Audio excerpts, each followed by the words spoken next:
Hey there, tonight we begin with something cold, something vast, and something that might make you glad you weren't born as Orca. Because while most newborns struggle to stand, few take their very first breath while trying not to sink beneath waves that stretch farther than the eye can see. Few are born in waters where shadows can mean predators, where the only warmth comes from a mother who hasn't eaten in weeks and won't until you are strong enough to swim. You've seen orcas in documentaries and aquarium posters, sleek black and white giants slicing through the water like they own it. But the truth? Being born an orca kinda sucks. It's a fight against currents you can't see. It's a world where food is never guaranteed. It's living in a wilderness so deep and wide that land feels like a rumor. But don't worry, you're not here to hunt. You're here to drift. So, before we start, take a moment to like the video, but only if you genuinely enjoy what I do here. And let me know in the comments where you're listening from and what time it is for you. It's always fascinating to see who's floating into sleep in every corner of the world. Now, dim the lights, maybe play a soft ocean hum, or let the sound of water wrap around you. Let your breath slow, and let's slip into tonight's quiet blue journey together. Chapter 1. The Warm Darkness. The first thing you know is not light. It's not sound. It's weight. Heavy, endless, living weight pressing all around you. The ocean, the water, the womb. It's warm here, warmer than the world you'll soon meet, wrapped in the slow heartbeat of the only life you've ever known, your mother. Her pulse comes to you as a faint, steady drum through layers of muscle and water. It's not just a sound, it's a rhythm you've been carrying for months. The rhythm that has told you, over and over, you are alive. You don't see her, you can't. Orcas are born blind to light, because light hasn't touched you yet. Here, everything is felt. The slick brush of your own skin against her body, the subtle shift of water when she moves, the way her tail sends a slow swirl through the space you share.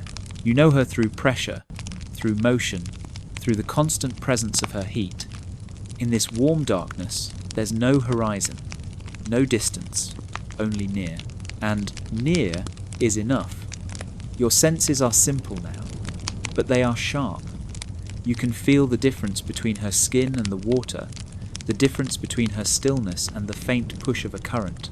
Even now, your body understands the water better than the air you've yet to meet. It's in your blood the same way it's been in hers for decades, and in her mother's before her, tracing back through generations of orcas who have crossed oceans larger than entire continents.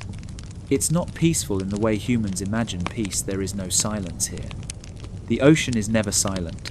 It hums with low, distant energy, a vibration, a presence, the sound of life moving somewhere beyond your reach. You don't know what those sounds mean yet, but they are already part of you. One day, they will guide you through thousands of miles of sea. For now, you stay curled. Your body folds in on itself, conserving energy for the moment you will need it most. You don't know what's coming, not exactly, but you can feel change pressing closer. Your mother's heartbeat shifts. Her muscles tense and release. The water around you moves more, swaying, circling. Instinct tells you, this world is about to break open. You will not be born into stillness. You will be born into motion. The ocean has been waiting. Chapter 2. First breath. You're not ready for it. No creature ever truly is. One moment, the ocean is only an idea, a distant weight, and a muffled chorus beyond the walls of your warm darkness. The next, you are in it. It happens all at once. Your mother's body contracts, the water surges, and you are pushed headfirst into a world so wide your senses can't hold it. The first touch of cold wraps around you like a living thing, sinking into every nerve, forcing your muscles to shiver awake. You don't know air yet, but your body does. It demands it. Your mother is there, immediately, her massive head curving toward you, her presence blocking the chaos of open water. She nudges you upward, her movement strong, decisive the same way every orca mother has done for her calf since the beginning of time. You don't understand why, but you follow. The pull is undeniable. And then, your head breaks the surface. Light explodes. The air hits you.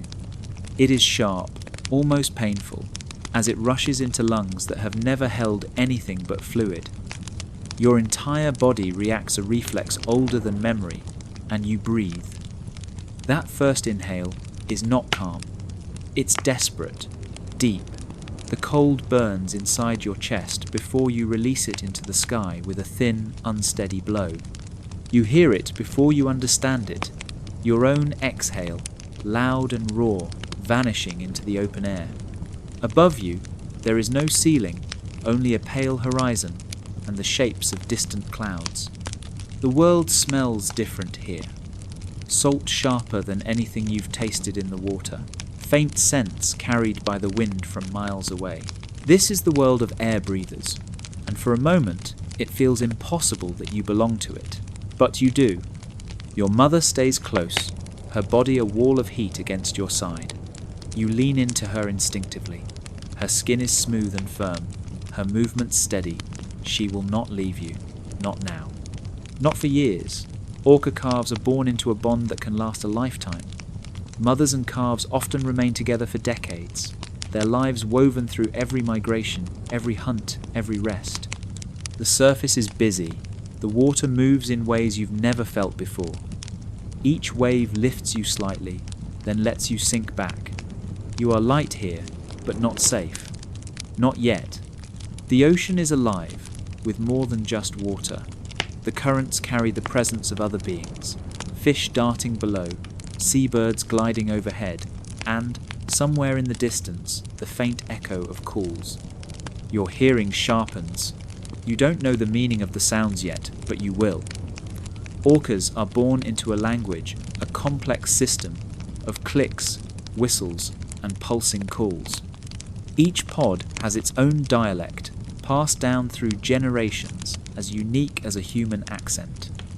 Soon, you will know your pod's voice as well as you know your mother's heartbeat. For now, you breathe again. The rhythm comes easier this time. Inhale through the blowhole.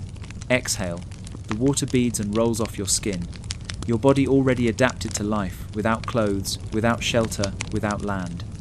You are built for this, for cold seas, for long swims, for a life carried entirely by the tides.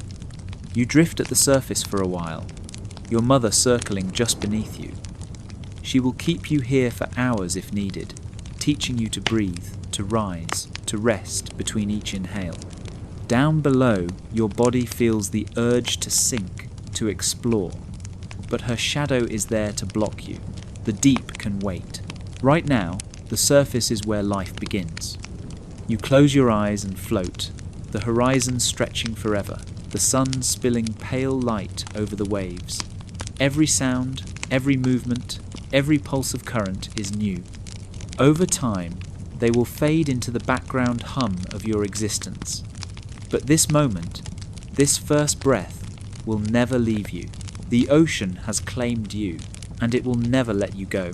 Chapter 3, Learning to Float. The ocean is heavier than you imagined. It presses from every direction from below, from the sides, even from above when a wave rolls over your head. You are not sinking, not exactly, but neither are you rising on your own. Floating, you learn, is not something the sea gives you for free. You have to earn it. Your body is new here. The muscle beneath your black and white skin is soft, not yet the powerful engine it will become. Your tail, your flukes are small compared to your mother's, and they move without precision. You try to push yourself up through the water, the way she does, but your strokes are clumsy. The ocean swallows them, and you find yourself drifting back down. Each time, she is there. Always there. Her presence is constant, a wall of warm muscle rising from the deep to lift you toward the air.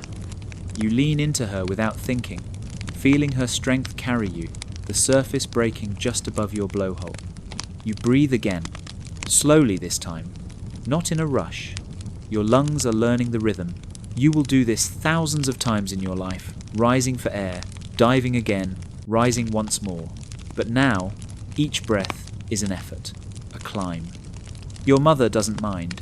She was born into this same rhythm, and she knows it will be yours too. Orca mothers are patient, more patient than most creatures in the sea. She will spend every hour of your first weeks watching you, pushing you toward the surface, keeping you from drifting too far from her side.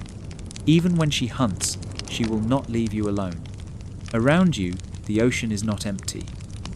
Small fish flash in the distance, their scales scattering light like broken glass. Sunbeams slide through the water in long, shifting columns, bending and softening as they reach you. You feel the warmth where the light touches your skin, and the cool weight where the shadows fall. But the deep stays dark. That world is not for you yet. You rest just below the surface, your body moving with the gentle push and pull of the tide. Your mother surfaces beside you, her blowhole exhaling in a deep, steady burst. The sound is enormous, a reminder of the lungs that will one day match hers. She dives again, her shadow sliding below you like a passing cloud. Even when you can't see her, you can feel the faint vibration of her movement through the water. You try to copy her, a small dive, a slow return to the surface. Your body tilts downward, your tail sweeps once, twice, and you drift lower. The pressure wraps around you, denser, cooler. It feels safe in a strange way, like being back inside the warm darkness you were born from. But you cannot stay here. Your lungs pull at you, reminding you of the surface. When you rise again, the air feels richer. You blow, inhale, and let your body go still. Floating comes easier now. You are learning. Somewhere in the distance, faint calls ripple through the water short, sharp clicks and whistles. You turn your head without realizing it, your body instinctively seeking their source. You don't know what they mean yet, but you know they are important. Orcas are never truly alone. Even when you can't see them, your pod is out there, their voices weaving through the water, marking the edges of your world. Your mother circles back to you, brushing her side gently against yours. You follow her shape with your eyes, that sleek, perfect curve of black and white, the way her dorsal fin slices cleanly through the water. You do not know it yet, but hers is your first lesson in who you will become. For now, you float. The waves rise and fall beneath you. Your breath matches them. The ocean rocks you into a rhythm that feels endless, like it could carry you forever. And in a way, it will. Chapter 4. The current. You feel it before you see it. The water changes. It tightens around you, pulling, pressing, stretching in ways it hasn't before. The surface is no longer the gentle cradle you've grown used to. Now it moves faster, heavier, dragging you in a direction you didn't choose. The current has found you. It's not dangerous yet, not the kind that rips calves away from their mothers in the open sea. But it's strong enough to make you notice. Every stroke of your small tail flukes feels slower, weaker. The water seems to push back with more weight than it did just moments ago. Your mother appears beside you, her shadow growing until she's almost touching your side. She does not panic. She never panics. Instead, she angles her body just enough to shield you from the strongest pull. Her size creates a barrier, a wall of muscle that cuts through the current, so you can drift in the calmer water behind her. This is one of the first lessons every orca calf learns, not from words, but from the quiet, patient guidance of a mother's presence. Stay close. Let her shape the sea for you until you can shape it for yourself. The current hums in your skin. You can feel it wrapping around your body, tugging at your fins. It smells different, too saltier, fresher, carrying the taste of distant waters. You don't know it yet, but this is the ocean's way of moving food, warmth, and life itself across impossible distances. These rivers within the sea will one day carry you hundreds, even thousands of miles. For now, they are something to be respected. A flicker of silver appears ahead, a tight cluster of fish caught in the moving water. They twist and scatter as your mother approaches, her body cutting cleanly through the school. She doesn't eat, not yet. For days, weeks, she will put your needs before hers, spending her strength to lift you to breathe, to guard you, to teach you. In these early months, she will lose weight for your sake. That sacrifice is invisible to you now, but one day you will understand it. You stay close to her dorsal fin, your own tiny by comparison. The tall black triangle above her back is like a flag in the water, a signal to anyone watching. This calf belongs to me. Orcas live in tight-knit pods, and calves are rarely left alone. Mothers, aunts, even older siblings will guard them fiercely. To be a young orca is to be part of a living shield. The current pushes again, harder this time, and for a moment you drift slightly off to the side. You try to correct, but your movements are small, your muscles still learning. Your mother notices immediately, swinging her body until you're tucked against her once more. Her skin brushes yours, smooth and solid. It's a reminder that you're not here to fight the ocean yet, you're here to learn it. Above you, the sky shifts. Clouds move quickly, their reflections breaking into soft, distorted shapes on the surface. Light and shadow flicker over your back, in patterns you've never seen before. You don't know that they are just sunlight filtered through water to you. They are the ocean speaking in a new voice. After a while, the pull begins to soften. The water eases its grip, the current bending away into deeper channels you're not ready to follow.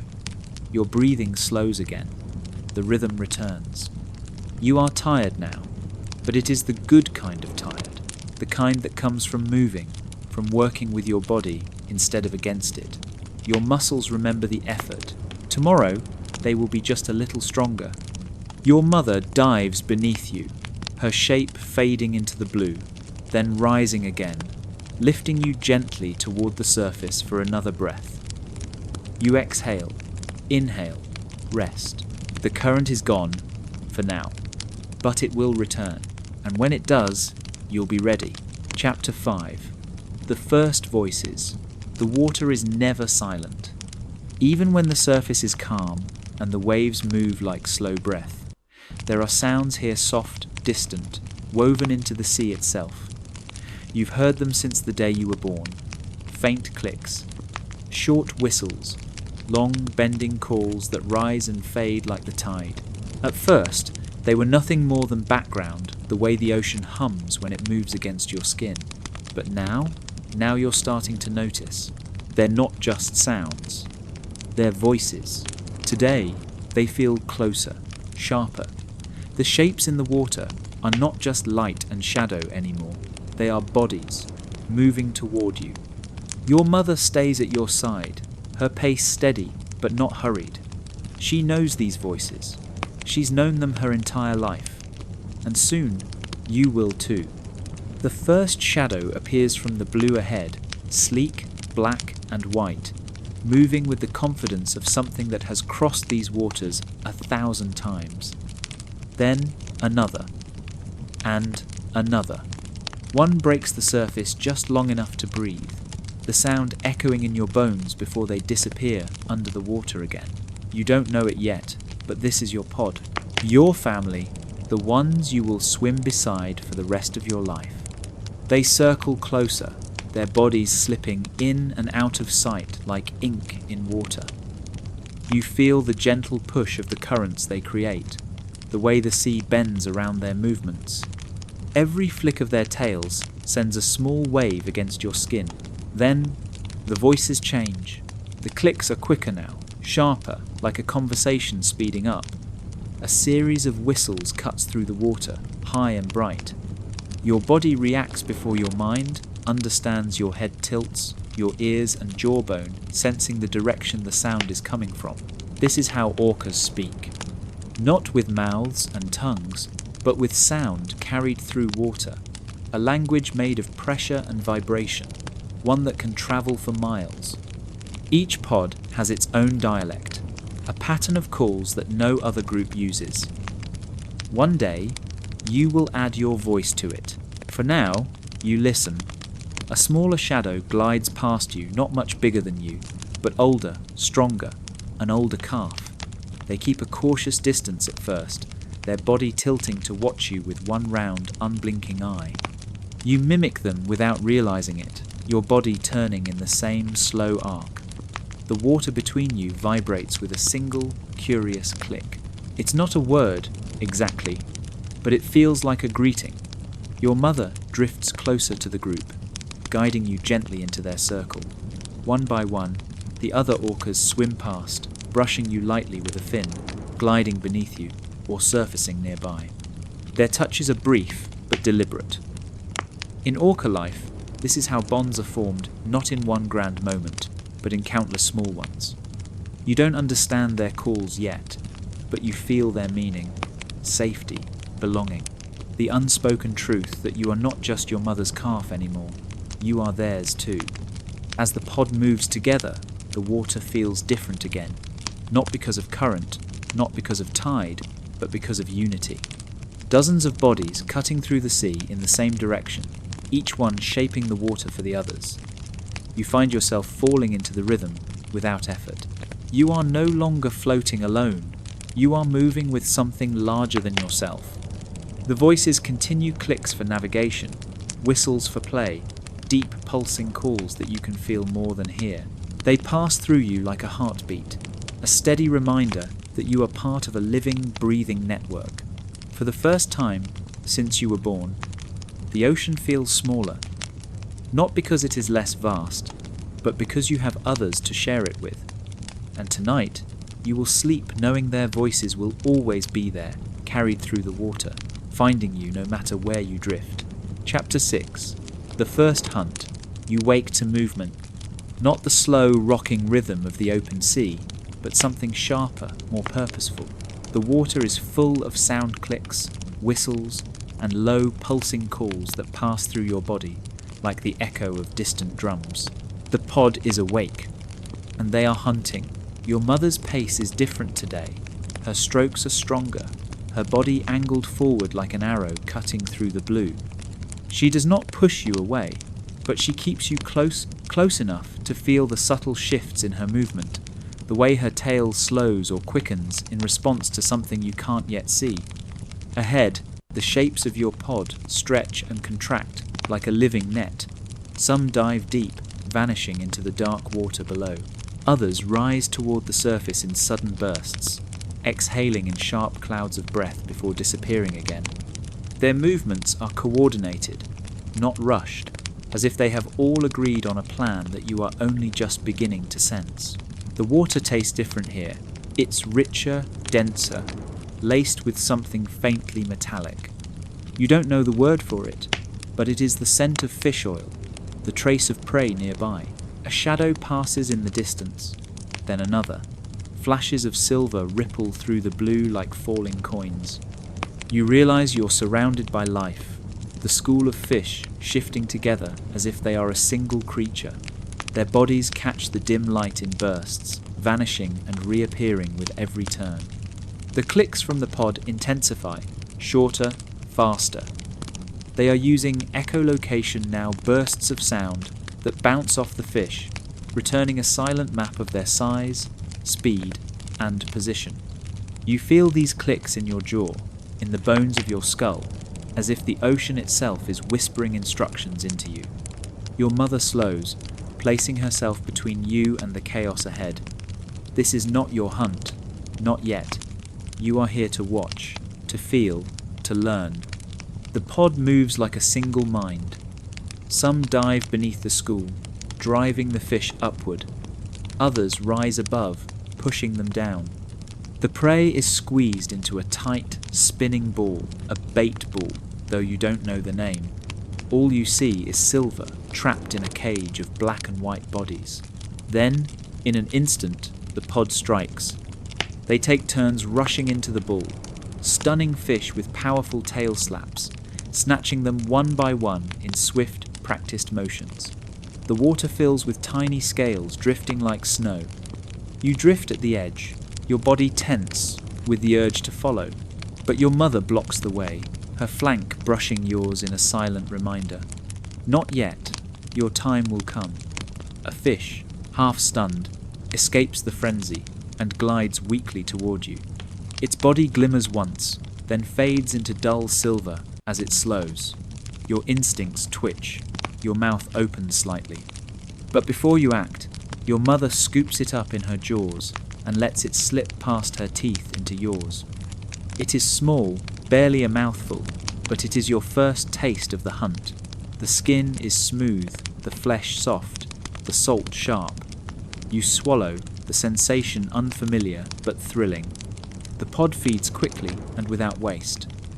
When the bait ball scatters, they regroup, clicking softly to one another. The hunt is over. Your mother guides you away, her body relaxed now, her movements smooth and unhurried. You follow her, the water quiet again except for the faint hiss of your breaths. Behind you, the sea swallows the scene as if it never happened. Ahead of you, the horizon waits. You do not know it yet, but in time, these hunts will be as natural to you as breathing. The chase, the teamwork, the precision, it will all become part of your body, as if the ocean itself had carved it into you.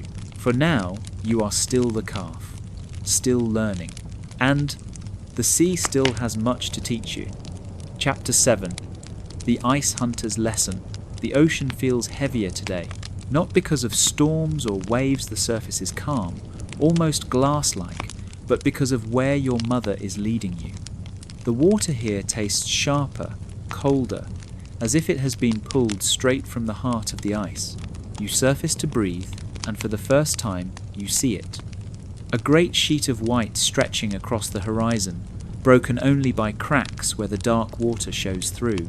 Sea ice, hard, silent, and unmoving, yet alive in its own way, shifting and groaning with the slow pressure of the ocean beneath it. Your pod moves quietly now, no playful splashes, no bursts of speed. The clicks you've grown used to are spaced out and low. This is not the casual search for a school of fish. This is something else. And then, you see it. Far ahead, resting on the flat white surface, is a small, dark shape. Motionless, except for the slow lift and fall of its sides as it breathes. A seal. It doesn't know you're here. Not yet. The adults spread out, fanning into a wide arc. Your mother keeps you close to her flank, away from the center, where the real work is about to begin. You can feel the energy in her body, that quiet tension before movement, and you mimic it without thinking, your muscles tightening, as if you too are part of the plan. They don't rush. That would be pointless. The seal is too far from the water's edge to catch with speed alone. Instead, the pod waits. Two of the largest orcas position themselves side by side, then dive beneath the ice's edge. When they reappear, they do something strange. They swim hard, in perfect unison, creating a swell that rolls toward the ice. The wave climbs up and undercuts it, just enough to make the seal lift its head in alarm. Another pair takes their place, repeating the motion, pushing more water toward the ice. The seal shifts now, unsure, glancing toward the water's edge.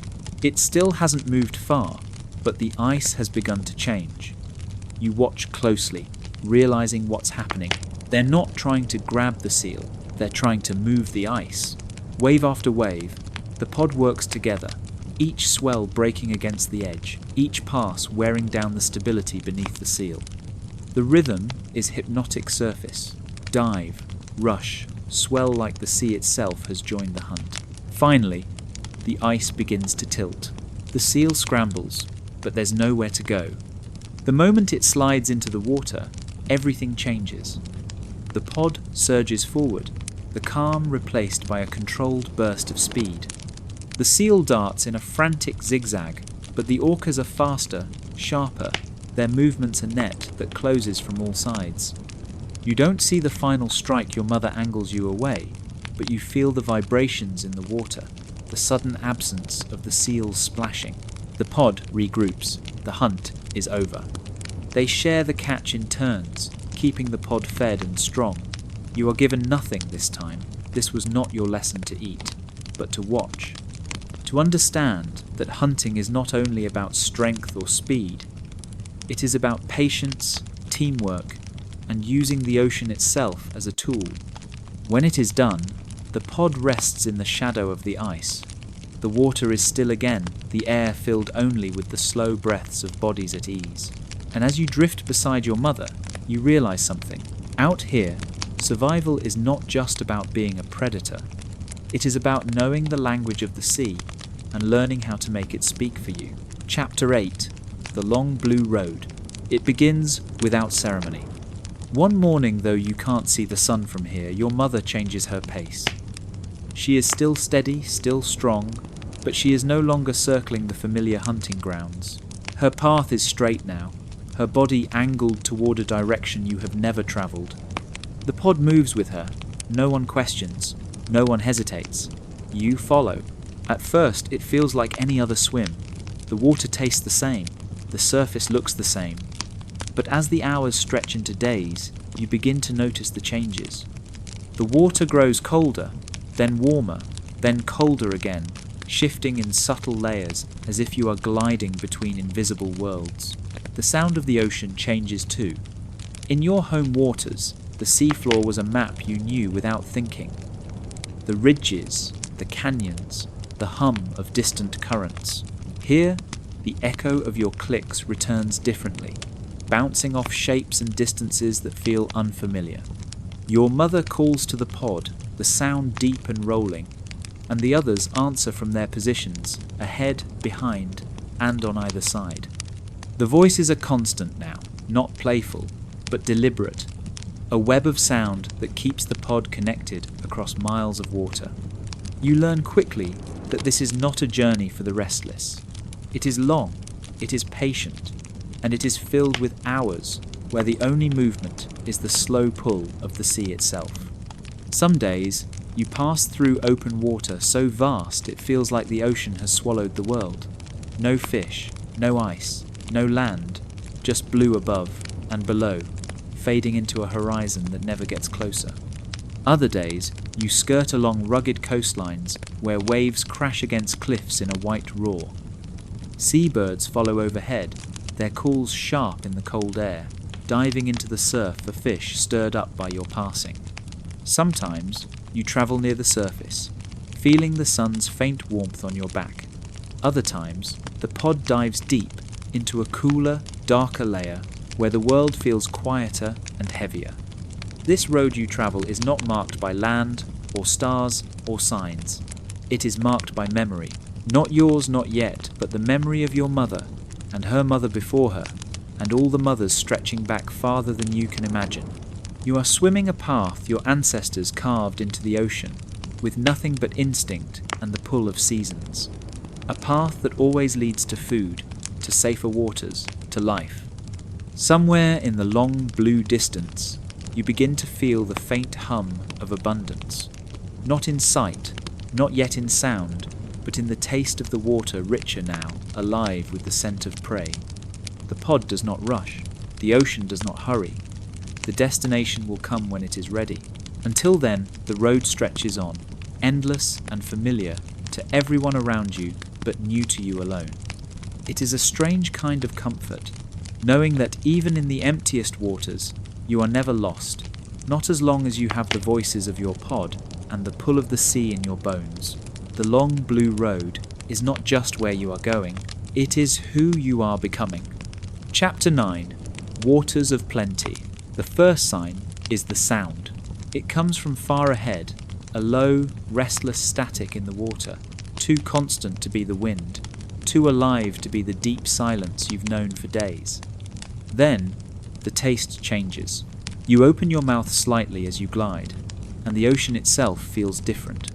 It carries the sharp, metallic hint of fish scales and the faint oil of life in motion. Your mother slows, and the pod spreads out. You've been swimming for what feels like forever, but now every body in the pod moves with renewed energy. This is what the long blue road was leading to. Feeding grounds. When you surface for air, you can see it. The sea is not still here. It boils and shifts, broken by silver flashes. birds wheel overhead in a frenzy, diving into the water and bursting out again with wriggling shapes in their beaks. Even from here, you can hear their screams over the gentle slap of waves. And below, the ocean is alive. Schools of herring twist and scatter in dense, flashing clouds. Salmon streak past like silver arrows. The water is thick with movement. Tiny vibrations running along your jawline, feeding you a map of prey in every direction. The pod doesn't charge in, not yet. First, the herders move. Older orcas swim in wide arcs around the biggest schools, their bodies cutting invisible walls into the water. The fish bunch tighter, their instincts telling them to stay together, but that only makes them easier to contain. You stay near your mother, your body humming with the urge to dive into the chaos. Then, it begins. The hunters drive the fish upward in one unified push. The surface explodes as thousands of herring break into the air, fleeing a world they cannot survive in, only to fall back again in silver rain. Your mother lunges through the dense school, her mouth open just wide enough to trap dozens at once. You follow, clumsy but eager, feeling the tiny bodies dart against your teeth before they disappear down your throat. The taste is salt and life fresh, oily, perfect. Again and again, the pod dives, herds, and feeds. Between each burst of hunting, there is no rush. You drift, letting your heartbeat slow, the water carrying you in a loose circle until it's time to move again. The feeding grounds are more than food. They are a gathering. Other pods pass in the distance, families you've never met, but whose calls ring faintly in your ears. The ocean here feels crowded in a way that is comforting, as if for a short time the vastness of the sea has closed in and pulled everyone together. When the sun tilts low, the pod slows. You are full in a way you have never felt before. Your body heavy, your movements slow. As you glide beside your mother, you understand why the long journey was worth it. The ocean does not give easily, but when it does, it gives in abundance. And in these waters of plenty, for a while, there is no hunger. Only the quiet rhythm of breathing, the slow drift of full bodies, and the deep, endless blue. Chapter 10. The Voices Beyond Your Own. It happens quietly. The water carries many sounds, the clicking of fish, the deep groan of shifting ice far away, the soft hiss of your own breath when you surface. But this is different. This sound has weight, purpose, a voice.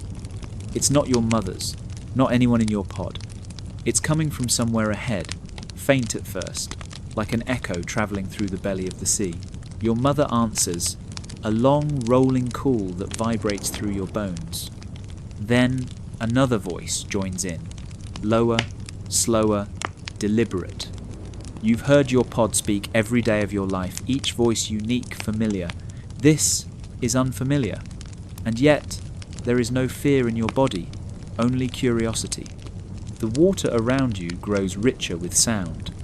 Calls bounce in every direction, short whistles, sharp clicks, deep pulsing tones.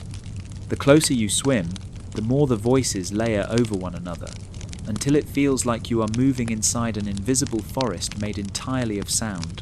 Then you see them, shapes in the distance, black and white and smooth, slicing through the water with a grace that feels almost too perfect. They move as one body, as if each knows exactly where the others will turn before they turn. Another pod. You can tell instantly they are not yours. Their markings are the same, but their rhythm is different. Their calls stitched together in a dialect your ears are still learning. Your mother slows. The space between your pods is deliberate, close enough to see, far enough to respect. Voices pass through the gap, long and drawn out at first, like strangers exchanging names. You swim a little closer, your curiosity outweighing the pull to stay tucked behind your mother's flank. A young one in the other pod mirrors your movement, its body small and fast. For a moment, you swim in parallel, a mirror image on opposite sides of the invisible boundary. The adults exchange a new set of calls, short bursts, almost like laughter. The two pods drift in slow circles, each group keeping to itself but never breaking contact. Your mother makes a deep, resonant tone that you feel more than hear. You don't know the meaning, but you know it is not a warning. It is recognition, and in this moment, you understand something wordless. The ocean is vast, but you are not alone in it. Somewhere out here, other families swim the same waters. Their lives may never cross yours again, or they may follow the same blue roads you will take in years to come. You may share feeding grounds. You may pass each other in silence. Or you may swim together for a day, a week, before drifting apart again. For now, the meeting is brief. After a final round of low, rolling calls, your mother turns and the pod follows. You glance back one last time, watching the other pod fade into the blue. Their voices linger in the water for a long time after they're gone. Chapter 11, The Lesson of the Hunt. It begins before you see anything. A pulse of clicks passes through the pod, sharp, precise, each one a fragment of a message you are only just learning to understand.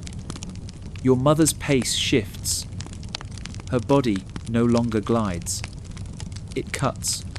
The current around her feels focused. You follow. Everyone does. The water is clear here, the light from the surface stretching deeper than usual. The pod moves in a staggered formation, not bunched together, but not scattered. This is not the casual drifting of travel. This is structure. Your mother tilts her head slightly, and you feel the subtle flick of her pectoral fin brush against yours. A signal. Then you hear it. The distant, uneven thrashing of something alive. The sound is small compared to the size of the ocean, but it is sharp, like the crack of a branch in a silent forest. You don't see it until the lead hunter angle's left. A seal, alone, floating on a fractured slab of ice, eyes darting, body tense. The ice is small, a thin refuge in a world of water. It will not hold forever. The adults slow their approach. They are not rushing. This is the part of the hunt you've never taken part in, the shaping of the moment before the strike. Two orcas peel away, moving in a slow arc. Another dives deep, disappearing into the darker water. You and the other young ones stay in the middle, your bodies aligned behind the older hunters like shadows trailing larger shadows. The seal watches, but it doesn't move. It has nowhere to go. Then, the first wave. 3 orcas surge forward in perfect unison, their bodies cutting beneath the ice. The water rises, lifting the slab just enough to throw the seal off balance. It scrambles, claws scraping, but the second wave comes faster, hitting harder. The ice tilts, the seal slides. Your mother moves now, her speed effortless. At the exact moment the seal hits the water, she dives beneath it, driving upward to block any escape into the deep. Another hunter comes from the side. The seal is trapped in a moving wall of black and white, and then silence, stillness. The water calms, the ice drifts, the hunt is over. Your mother takes her share, the rest passed among the adults, then to you and the younger ones. The meat is dense and rich, the taste thicker than fish, the kind of food that stays in your body for days. But the lesson is not the kill. It is the patience, the precision, the way every movement is part of something larger, a pattern, a language made not of words but of timing, position, and trust.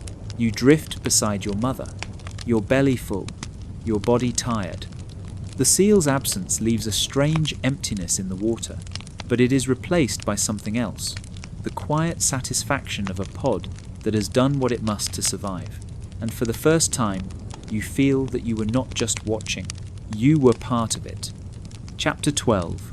The Chase in Open Water. The ocean feels different today. It's wide and open, with no ice to break the horizon, no heavy silence hanging over the water. The light reaches deep here, scattering into ribbons that sway across your skin as you swim. Your pod is not travelling in a tight line. The formation is loose, spread out across the blue. Every few minutes, a burst of clicks ripples through the water. a pulse of echolocation, short and quick. It's not a casual search. It's the first step in a hunt. Somewhere ahead, a school of salmon moves like a single living sheet.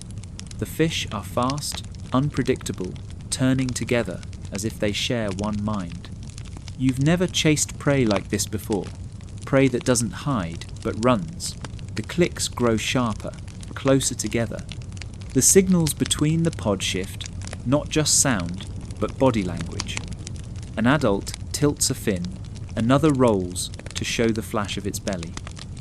Each gesture is a piece of the plan. You keep to the center, shielded by the adults, your mother's body cutting the water beside you. She moves with a calm that feels deliberate, like she's holding back. Then, without warning, she surges forward. The water around you erupts with movement. Shapes dart past the silver glint of salmon, flashing in every direction. You hear the quick, high-frequency buzz of close-range echolocation, the sound vibrating in your jaw. The pod closes in, but not all at once.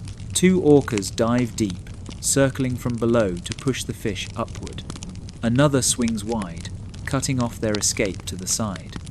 The school turns on itself. The once flat sheet of fish, now a spinning sphere, a bait ball. From the outside, it looks like chaos. From the inside, it's precision. Every turn, every burst of speed is calculated. The fish are herded tighter and tighter, their movements restricted until there's nowhere left to go. You feel the water thicken with their panic. Your mother darts forward, slicing through the bait ball and snatching one in her jaws. She doesn't stop. She circles back, striking again, the movement smooth and efficient. Other adults take their turns, never colliding, each one slipping through the school as if pulled by an invisible thread. You follow her example. Your first attempt is clumsy. You lunge too early, scattering part of the bait ball, but you recover, turning sharply to chase down a slower fish that strayed from the group. It's small, but it's yours. You carry it in your mouth for a moment, feeling the quick final beats of its body before swallowing it whole. The salt, the oil, the faint tang of blood, it's a taste you'll remember. When the hunt is over, the bait ball is gone. The ocean feels empty again. The school dissolved into scattered survivors that vanish into the blue. The pod regroups. The clicks fade. The pace slows. And as you swim alongside your mother, you realize the difference between this hunt and the ones on ice. Here, the prey moves freely. The chase is fast, the strikes are quick, and the teamwork feels like a dance rather than a siege. It's a reminder that the ocean offers many roads to survival, and you are learning to follow them all. Chapter 13. The Endless Swim. The sea has no edges here, no floating ice, no coastline, no markers to tell you where you are, only water that stretches farther than you can feel, farther than you can imagine. Your pod is not hunting, it is moving, and there is a difference. The pace is steady, not hurried, but without pause. You swim close to your mother's flank, matching her rhythm, long, deep strokes that keep you gliding at her side. Every few minutes, she exhales, a soft burst of bubbles breaking the surface before another slow dive. You mimic her, surfacing when she surfaces, diving when she dives, learning the breathing pattern of distance. You've been swimming for hours, and it will be hours still before you rest. This is migration, the long thread that links feeding grounds to breeding grounds, summer waters to winter waters. The ocean changes around you. Here, the water is warmer, tinged with green from blooms of microscopic life. The taste shifts subtly on your tongue, less ice, more salt and algae. You pass through currents that carry different scents, each one a memory your body keeps without thought. The faint oil of herring, the cool trace of deep water upwellings, the distant smell of kelp forests you have not yet seen. You hear your pod more than you see them. Their calls drift through the water long, rising notes that carry far, and shorter, sharper clicks that stay close. Each pod has its own dialect, its own patterns and pauses, and you have learned the music of yours by heart. Hours pass this way. Sometimes you surface into the open air and see nothing but the horizon, a perfect line in every direction.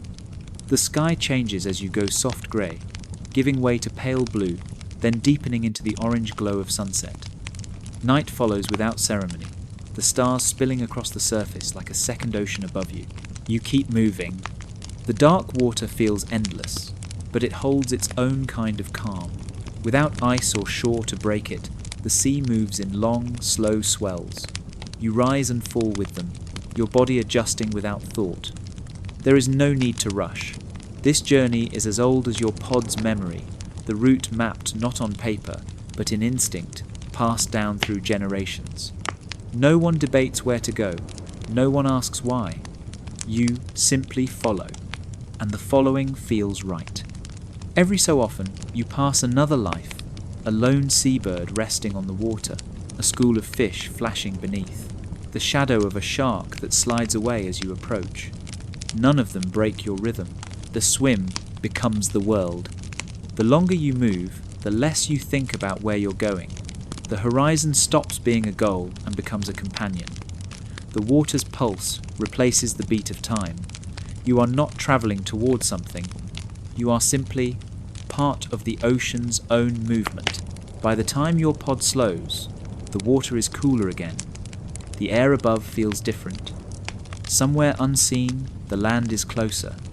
And though you have not marked the distance, you know the journey has carried you exactly where you needed to be. Chapter 14. The first deep dive. The surface light fades quickly. You follow your mother's lead, her powerful body angling downward into the blue. The air above shrinks away a distant world of sun and sky, warmth and open space replaced by the deep, quiet pressure of the ocean. Your lungs contract, you hold your breath. The water closes around you like a solid wall. It is darker here, colder. You feel your body change. Your heart slows, a slow drum beneath your ribs. Your blood shifts, carrying oxygen more carefully to the parts of your body that need it most. Your brain, your muscles, your vital organs. Your muscles tighten, conserving energy for the long journey downward. The water presses harder on your skin, your flippers, your tail. Every movement is slower, deliberate. You cannot rush here. Your mother glides ahead, steady and sure. You chase her shadow, the dim outline blurred by the thickening water. The ocean hums with distant sounds, the clicks and whistles of your pod echoing faintly, the distant calls of whales deeper still, and the subtle creaks and groans of the shifting sea floor. The world here is silent but alive. Your vision adjusts to the dim. Colours fade to muted blues and greys. Shapes become shadows, edges soft and indistinct. You rely on your other senses, the vibrations in the water, the pressure changes against your body, the subtle currents that tell you where your pod is moving. The deeper you go, the more the surface seems like a memory, a place of light and air you can't quite reach, but you are built for this. Orcas can dive hundreds of meters, holding their breath for minutes at a time. Your body is perfectly adapted to this strange alien environment. The flexible ribcage that withstands the crushing pressure, the blood that stores oxygen like a reservoir, the calm mind that lets you float in the dark without panic. For now, though, your dive is shallow, just enough to feel the difference. The thrill of entering a world where few creatures follow, a world where every movement carries weight and meaning. Your mother turns, her eye catching yours in the blue. A silent promise, you are safe, you belong here. Slowly, you rise back toward the surface. The light grows, colours return, and the air calls you back like a long-lost friend. You break the surface with a gasp, filling your lungs, tasting the sharp salt of the open ocean. The deep has shown you a secret one that few will ever know firsthand, and you carry it with you, deep inside your body, ready for the next time you dive. Chapter 15. The Play of the Young. The ocean is a playground, Not in the way humans imagine playgrounds, bright colours, loud noises, clear rules, but a vast, shifting space where movement is everything, and learning is woven through every flick of a fin and splash of a tail. You are young now, stronger than before, more sure of your place beside your mother. The tight circle of the pod includes not just her, but siblings, cousins, aunts, others your age, who share your curious spirit and restless energy. The water carries their calls, high-pitched whistles that rise and fall like laughter, quick bursts of clicks that seem almost like chatter. You hear your own responses, clumsy and eager, echoing through the sea. Today, the hunt is over, the feeding grounds behind you, the long blue road ahead still distant. Now is the time to play. You dart forward, chasing a sibling through a patch of sunlight that breaks the surface like scattered diamonds. Your movements are not precise, but wild and joyful bursts of speed followed by slow, lazy turns. The others join in, weaving through the water in a fluid game of tag, tumbling and twisting with a grace that only the ocean can teach. The cold water rushes past your skin, sharp and invigorating, a reminder that every splash carries life with it. Play is more than fun, it is practice. With each chase, each dive, each tumble, you learn to control your body, your powerful tail, your nimble pectoral fins, your sleek, strong muscles. You test your limits, learning when to speed up and when to glide, when to strike and when to retreat. The older calves show you tricks. How to ride the bow wave of your mother's body, letting the water carry you effortlessly. How to mimic the clicks and whistles of the adults, shaping your own voice in the pod's complex language. Sometimes, you and a cousin will chase a school of small fish, not to eat, but just to feel the thrill of the hunt without hunger.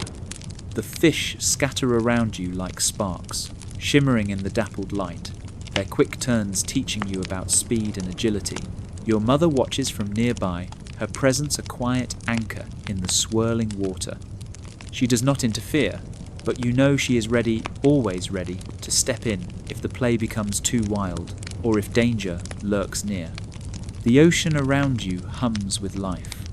The calls of seabirds overhead, the distant splash of a breach, the rhythmic rush of waves against the hull of a passing ship far above. In this moment, the world feels vast but safe. The play of the young is a dance of learning and freedom, a way of building strength without pressure, of growing closer without words. And as the sun dips lower, painting the water in shades of gold and pink, you find yourself drifting slowly beside your mother once again, tired but alive, filled with the quiet joy of belonging. The ocean rocks you gently as you close your eyes, your breath slowing, your body sinking into the rhythm of waves. Tomorrow, there will be more to learn, more to chase, more to become. But for now, the play is enough. Chapter 16, The Language of the Pod. The ocean is alive with voices. Since your first breath, you have heard them, the clicks, whistles, and calls that ripple through the water like invisible threads, weaving the fabric of your world. But now, you begin to understand their meaning. Each sound is a word, a feeling, a connection. The pod speaks without lips or tongues, but with a language older than memory. You listen closely as your mother sends a low, rolling call, deep and steady, like the heartbeat of the sea itself. The other orcas respond with a chorus of clicks and whistles, each voice distinct, yet harmonizing in a complex rhythm. Your own clicks are hesitant at first, shy, echoing in the water like the timid voice of a child trying to join a conversation. But the pod welcomes you. You learn that each pod has its own dialect, a unique pattern of sounds that sets it apart from others. These dialects are passed down from mother to calf, like a family song sung beneath the waves.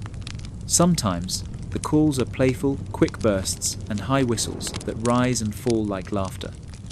Other times, they are serious, long, pulsing tones that carry warnings or coordinate hunts. You practice these sounds, matching your mother's calls, trying to shape your voice into something that fits. It is not easy.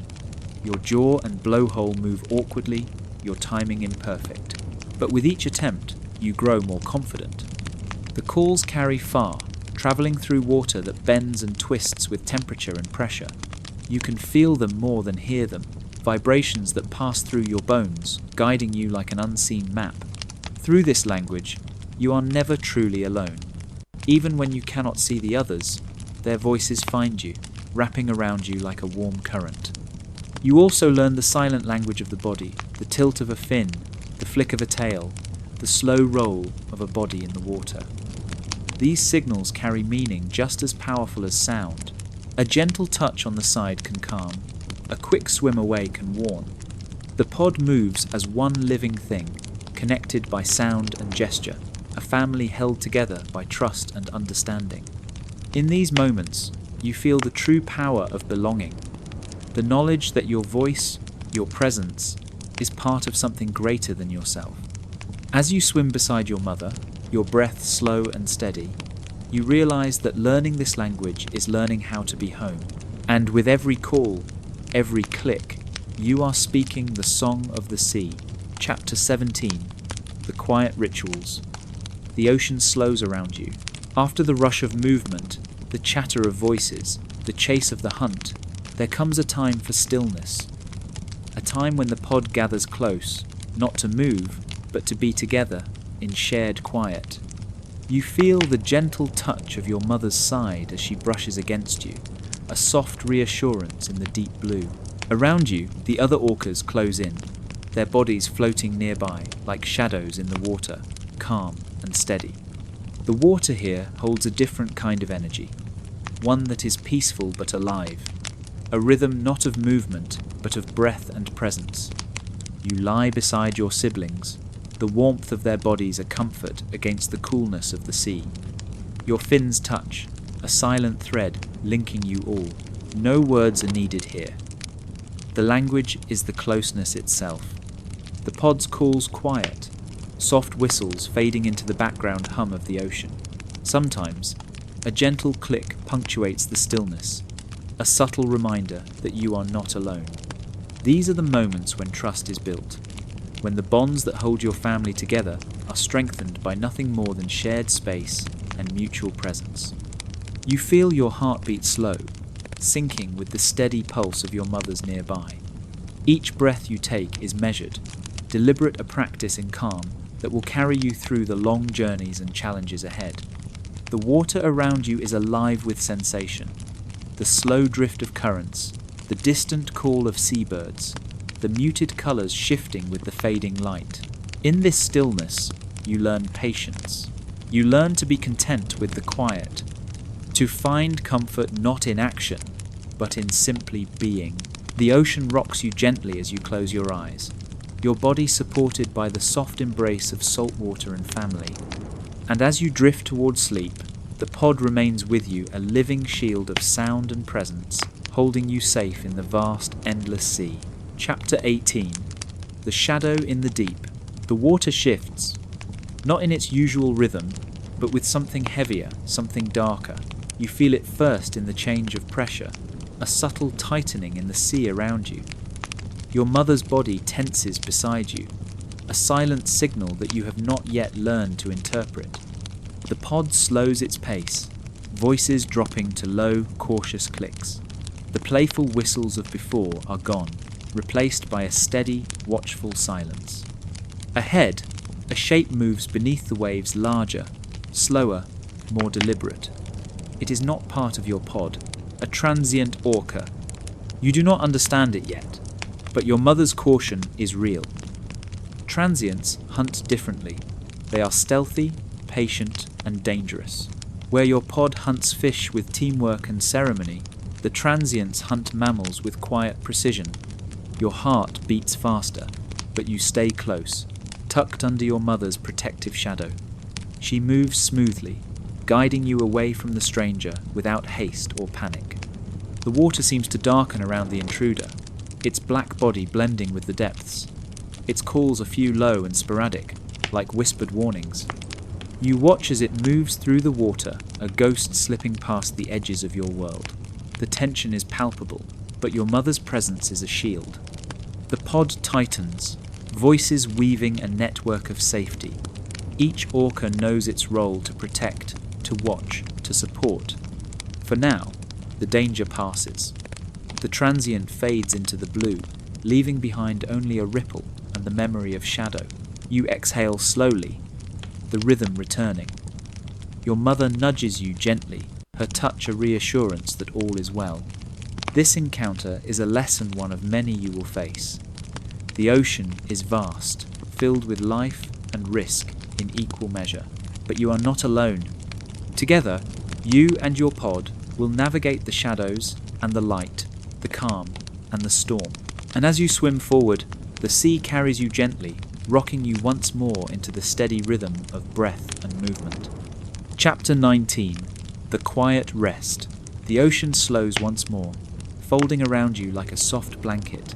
Your body feels heavy now, muscles loosening after the day's movements, the swims, the hunts, the encounters.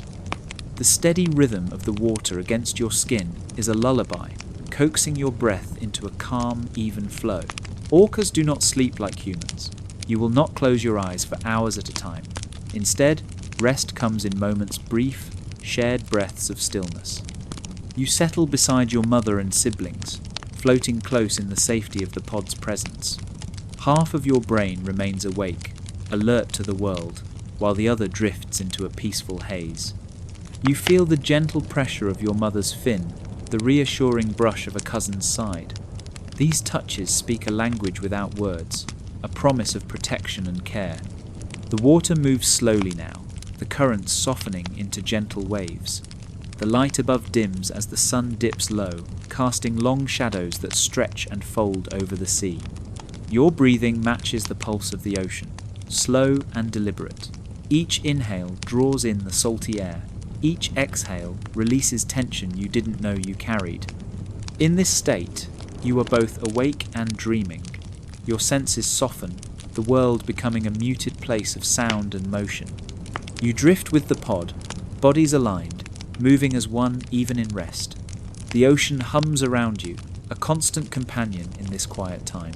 There is safety here in numbers, in proximity, in shared stillness. As sleep edges closer, your thoughts grow distant.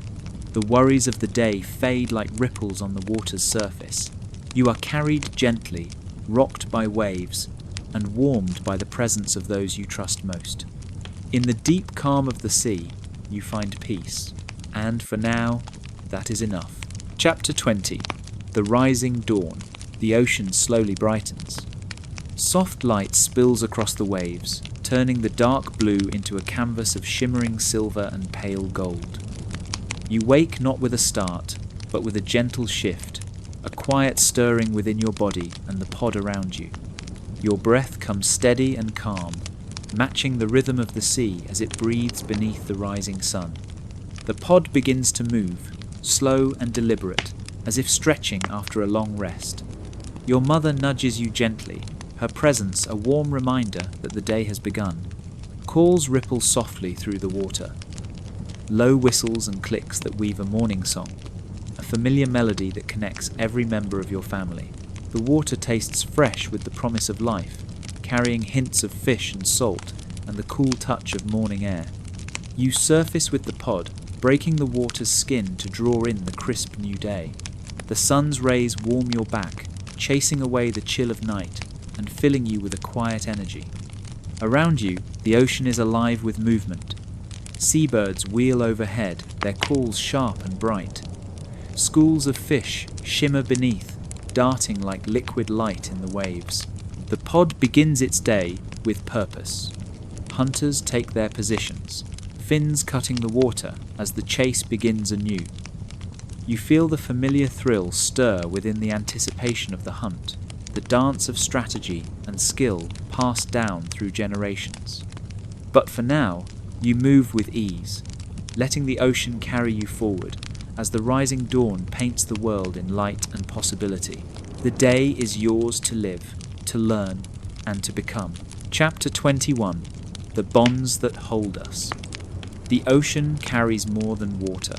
It carries connection, You feel it in the gentle brush of your mother's fin against your side, a touch so soft it speaks louder than words. Around you, the pod moves in unspoken harmony, each body aware of the others, each movement a conversation without sound. You swim beside siblings and cousins, their familiar shapes a comfort in the vast blue. Their calls weave through the water, whistles, clicks, and subtle pulses forming a living network that binds you all together. Nurturing is everywhere here. Older orcas guide the young, offering lessons not just in hunting, but in life itself. You watch as an aunt gently nudges a calf, encouraging it to try a new move. You feel the warmth of these small acts, the strength of care flowing through the pod like a current. The pod shares more than food and protection. It shares time, moments of rest, play, and quiet presence that build trust and belonging. When you tire, you find comfort in the closeness of others, their bodies a shield against the unknown. Every flick of a tail, every glance, every soft whistle is part of a story you are learning to tell, a story of family, survival, and love. And as you float here, supported and safe, you know that these bonds will carry you through every challenge the ocean brings. The sea is vast, the currents are strong, but here, with your pod, you are never alone. Chapter 22. The Lesson of Patience. The ocean does not rush. Its movements are slow, deliberate, measured. You have learned to mirror this rhythm. Your pod moves through the water with a grace born from years of practice.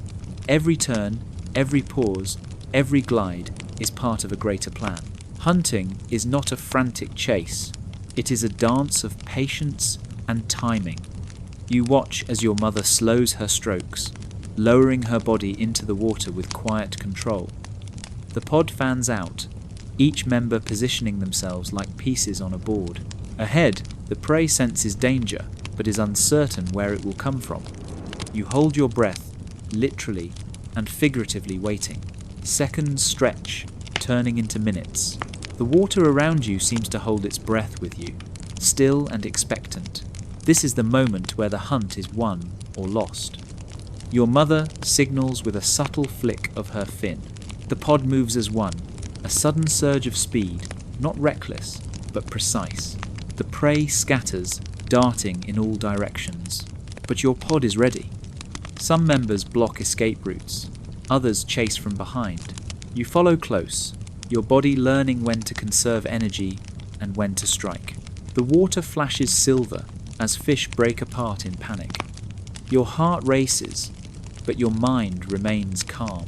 You understand now that patience is strength, that timing is as powerful as speed, and that in the vast ocean, the quiet moments before action carry the greatest weight. As the hunt settles and the pod regroups, you feel a deep sense of accomplishment, not just for the catch, but for the lesson learned. The ocean has taught you well. Chapter 23. First Steps of Leadership. The ocean whispers of change. You feel it deep within your body, a subtle shift in your strength, your awareness, your place within the pod. Your mother watches you closely now, her gaze steady and knowing. The other orcas notice too, their movements adjusting as you grow into more than just a calf. Leadership is not shouted here. It is earned in quiet moments, the small decisions, the gentle guidance, the trust built through action rather than words. You find yourself at the forefront during swims, choosing when to turn, when to dive, when to surface. The pod follows, not because they must, but because they know you have learned the rhythm. With each choice, you gain confidence. You help younger calves navigate the currents, nudging them when they falter, guiding them with steady presence. In hunts, you observe closely, timing your movements to complement the pod's strategy, knowing when to hold back and when to move forward. The ocean teaches you patience, strength, and humility. You are still learning, but the weight of responsibility feels right, like the current carrying you forward, steady and sure. Your voice grows stronger too. Your calls joining the chorus, clear and confident, carrying across the water as a beacon to your family. The pod is more than a group. It is a living, breathing entity, and you are becoming its pulse. Chapter 24. The Weight of Wisdom. The ocean is deeper now, not just in its waters, but in your understanding. You move with a quiet strength, each stroke deliberate, measured. The years have stretched long and steady, shaping you in ways you only now begin to grasp. Your body carries power, but your mind carries more. Leadership is no longer about the first steps. It is about balance. You learn when to push forward and when to hold back, when to speak and when to listen. The pod looks to you not just for strength, but for guidance. You watch younger calves with a gentle patience, remembering your own uncertain first breaths. You teach without words, through presence and example. The ocean teaches you too, lessons of tides and currents, of seasons and storms. You feel the rhythm of the sea deep in your bones. There are challenges ahead, always. But you face them with steady breath and calm heart, for wisdom is the anchor that holds the pod steady through every storm. And in this vast, endless blue, that is the greatest gift you can offer. Chapter 25. The Endless Journey. The ocean cradles you once more. You move slowly now, carried by currents both outside and within. Your body is strong, your mind deep shaped by countless swims, countless hunts, countless dawns and dusks. But the journey is not about destination. It is about the rhythm, the pulse of the sea beneath you, the steady beat of your breath, the gentle touch of your pod, always near. Life flows like water, sometimes rushing, sometimes still but always moving. You have travelled far and wide, seen the vastness of the blue, felt the weight of the deep, and known the warmth of family. Your voice joins the song of the ocean, a thread in the endless tapestry of sound and life. And when your time comes to rest, you will drift peacefully into the deep a part of the ocean forever. Your spirit carried on the tides. But for now, you float, you breathe, you are home. Thank you for joining this journey through the life of an orca. If you found this experience informative and relaxing, consider liking the video. Leave a comment letting us know where you're listening from and what animal you'd like to explore next. Subscribe to stay updated on upcoming immersive animal POV stories. We look forward to bringing you another detailed life experience soon. Good night.